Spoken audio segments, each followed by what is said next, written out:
Meeting of the Secret Nine. The seven looked at Mrs. Bolan, and then at the silent, mysterious little Benny. Janet felt tears coming to her eyes. What could they do to help this gifted little boy? Something must be done. But the Secret Seven couldn't do it. No, the grown-ups must come into this. They always knew what to do. And so it was that the seven went to Peter's father and mother that morning and poured out the whole story to them. "We don't know what to do now, Mother," said Peter when the tale was ended. "The violin must go back to the shop. But, Daddy, poor Luke mustn't be put into prison. Benny must go to school, and he must be taught music, and he must have a violin of his own. The Secret Seven are quite prepared to buy one for him, even if they have to save for a year." "You're a good set of kids," said his father, pleased. "This is a most remarkable story, I must say. I don't know how you seven get mixed up in things of this sort. Now, first, about the violin. We can quite well give it back without any harm coming to Luke. Matt tells me he's a good enough fellow, and I don't expect he would have stolen that violin if he hadn't been so upset at Benny's being burnt." "He simply loves Benny," said Pam. "But how can the violin be given back without Luke coming into it?" "There's a reward offered for its return, and if returned in good condition, no questions will be asked," said Peter's father. "I propose to take it back myself, and say that I can explain how it came into my possession, but that the man who took it is very sorry, and naturally I could not take any reward. That should settle that." "Oh, good," said all the Secret Seven, and then Scamper thumped his tail on the floor. "And what about Benny?" asked Janet. "I think I can help there," said her mother. "He can go to one of the schools run for blind children, and his gift for music will be developed to the utmost. He won't mind so much leaving his mother if he can have his precious music, and he will have all his holidays with her, of course." "Oh, thank goodness," said Barbara and Pam together. It had been a terrible shock to the seven to learn that little Benny, with his beautiful dark eyes, was blind. But now it wouldn't matter so much. He would always be happy with his music. "Well, it isn't often the Secret Seven have a Secret Nine meeting," said Peter's father, smiling. "I must say that Mummy and I feel highly honoured, Peter. Grown-ups are quite a help sometimes, aren't they?" "Oh, Daddy, we couldn't do without you," cried Janet, and gave him a sudden hug. "Do you mind taking the violin back to the shop? You're sure you won't be arrested?" "Quite sure," said her father.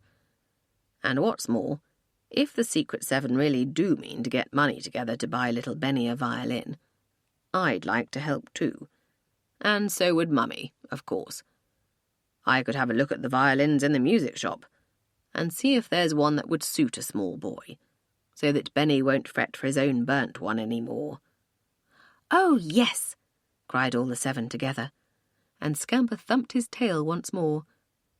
He had no idea what was going on, but he was certainly enjoying it all. What other dog in the world would be allowed in at an important secret meeting like this? Peter's father lost no time in dealing with the violin. He never told the seven exactly what had passed between him and the antique shop dealer. He merely said that all was well, and that Luke's name had not been mentioned. "But I shall have a word or two with Luke myself," he said, "just to make sure that he knows he was almost in very serious trouble." "Have you got another violin for Benny?"